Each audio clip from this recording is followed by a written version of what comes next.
In this video, I'm going to show you how to use the write function in Google Sheets.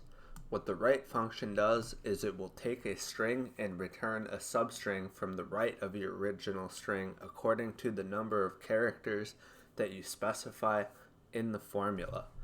So let's go over the basic syntax of this function first.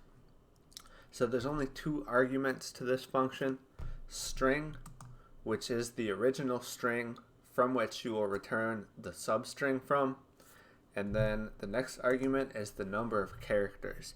So this is an optional argument. If you don't place one in the function, it's going to be set to 1 by default, but here you specify the number of characters from the right of your original string that you want to return. So let's take a look at what it does now, and I'll show you how to use it. So it's a pretty simple function: equals write, and then I'm just going to place the cell reference in the function, and you can see it returns t. So again, if you do not put the second argument in the function, it's going to be set to 1, so it returns 1 character starting from the right of your string. Now you can also put in the string directly into the function if you want. I usually prefer to use cell references.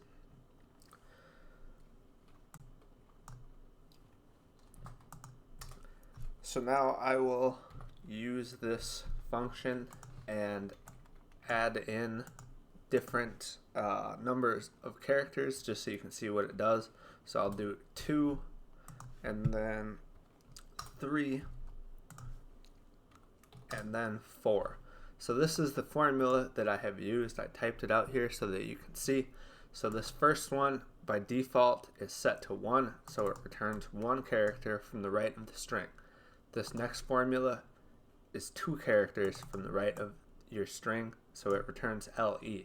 And then 3, so 3 characters, and then 4. So this is 4 characters. So it's a pretty simple function to use. I wanted to show this because it is a useful function, especially when you get more advanced and you begin to combine this with other functions. As always, if you have any questions, just let me know in the comments. Thank you for watching the video. If you haven't already, make sure to hit the subscribe button. If you have any questions or content suggestions, just let me know in the comments and I'll try my best to answer everyone.